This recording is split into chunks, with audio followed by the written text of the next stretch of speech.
Bersaudara dan saudari yang Tuhan cintai, selamat pagi dan selamat bertemu lagi dalam renungan harian edisi hari Selasa tanggal 25 Agustus 2020.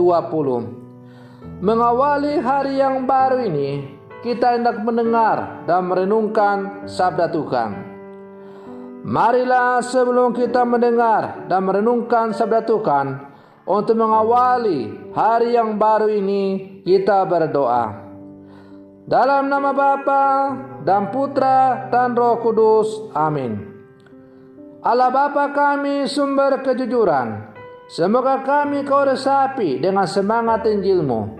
Berilah kiranya kami iman dan hati lemah lembut, agar dapat membuktikan segala yang kami dengar dari pembuktian segala yang kami dengar dari Yesus Kristus Putra-Mu, Tuhan dan pengantara kami, yang hidup dan berkuasa bersama Engkau dalam persekutuan Roh Kudus, kini dan sepanjang segala masa.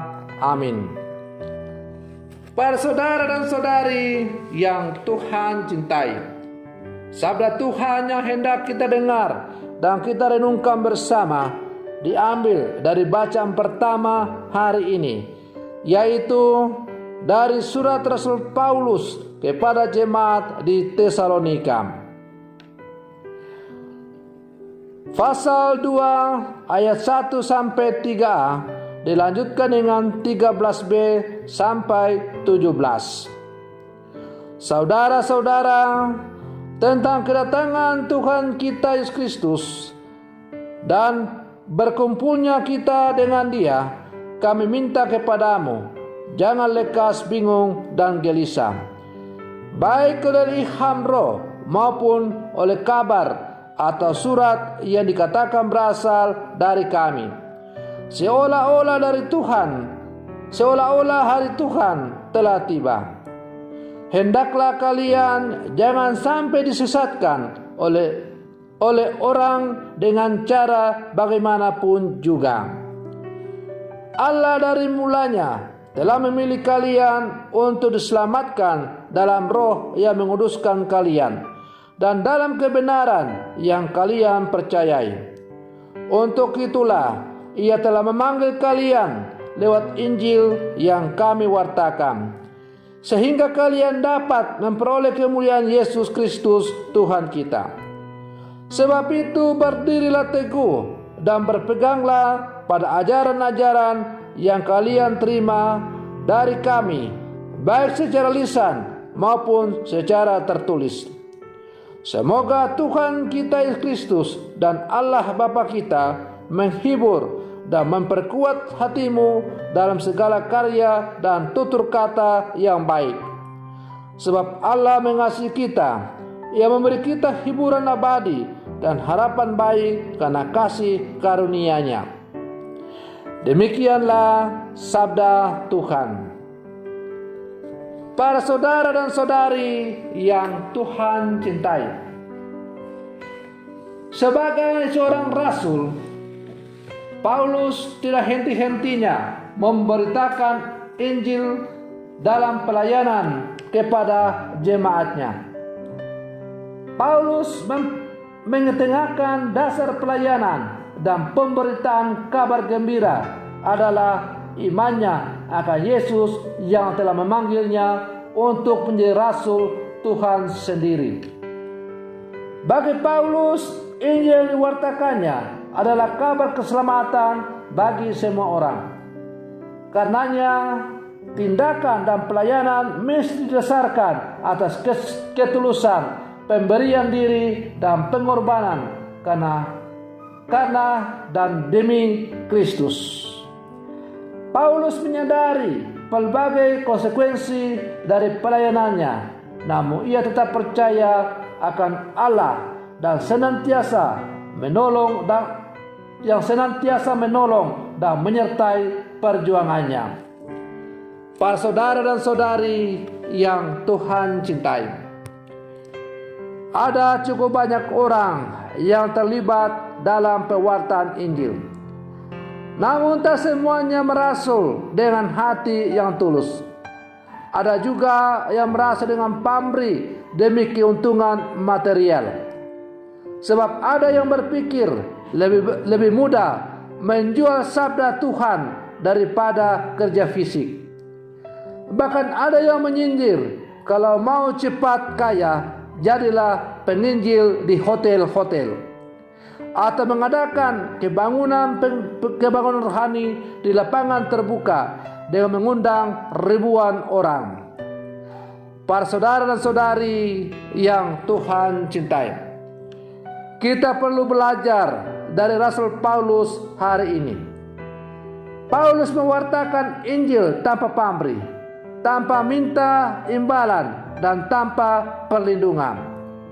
Ia bakal mencukupi kebutuhannya sendiri dengan kerja tangan, menjadi tukang kemah atau pembuat kemah. Ia menghadapi banyak tantangan, kesulitan, penderitaan, dan penganiayaan. Tetapi ia tetap mewartakan Kristus. Kuasa rohlah yang mendorong Paulus sanggup berbuat demikian. Saudara-saudari yang Tuhan cintai, kesetiaan dan kejujuran beriman tidak saja membawa pada kesaksian hidup bagi orang lain, tetapi juga membawa pada pengharapan bahwa Allah memberikan kasih-Nya yang nyata dalam hidup. Maka Rasul Paulus mengajarkan kepada kita bagaimana hendaknya kita sungguh menjalankan tugas dan panggilan kita sebagai murid-murid Yesus. Sebenarnya, jika kita merasul dengan pamrih, kita menutup pintu surga. Kerjaan Allah tidak berkembang, cahaya Injil tidak bernyala. Waktulah yang akan membuktikan pewartaan kita itu berdasarkan kuasa roh atau keuntungan pribadi. Bila mana demi keuntungan material, banyak aturan kita buat sendiri dengan mulut manis dan tipu daya. Lalu agama menjadi objek kerja dan hidup umat pasti akan menjadi lesung.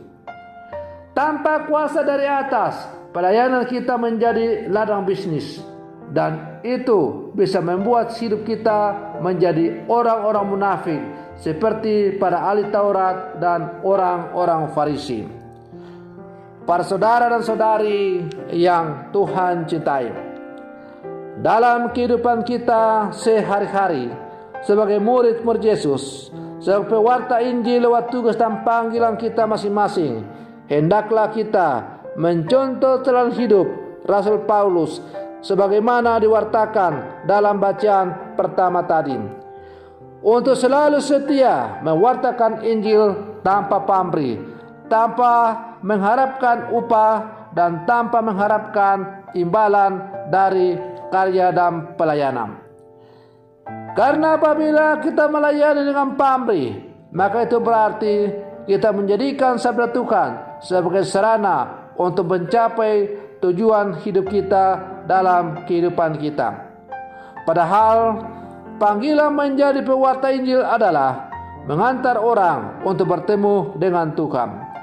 Maka pewartaan kita itu bukanlah tujuan utama dalam hidup kita, tetapi pewartaan itu adalah sarana untuk mengantar orang untuk bertemu dengan Tuhan. Dengan demikian, warta Injil yang kita wartakan hendaknya sungguh mengantar orang untuk bertemu dengan yang ada di balik Injil itu yang kita wartakan, ialah Kristus itu sendiri. Kristuslah yang hendaknya menjadi pusat dan tujuan dari seluruh pewartaan kita, dan bukan diri kita. Karena itu, sebagaimana dikatakan dalam sabda Tuhan melalui bacaan pertama tadi, hendaklah kita sungguh-sungguh mencontoh teladan hidup Rasul Paulus yang selalu merasul dengan tanpa pamrih. Semoga permenungan saya ini untuk mengawali hari yang baru ini semakin mengajak kita sebagai orang-orang Katolik dalam mewartakan Injil tentang Tuhan kita Kristus melalui tugas dan panggilan kita masing-masing.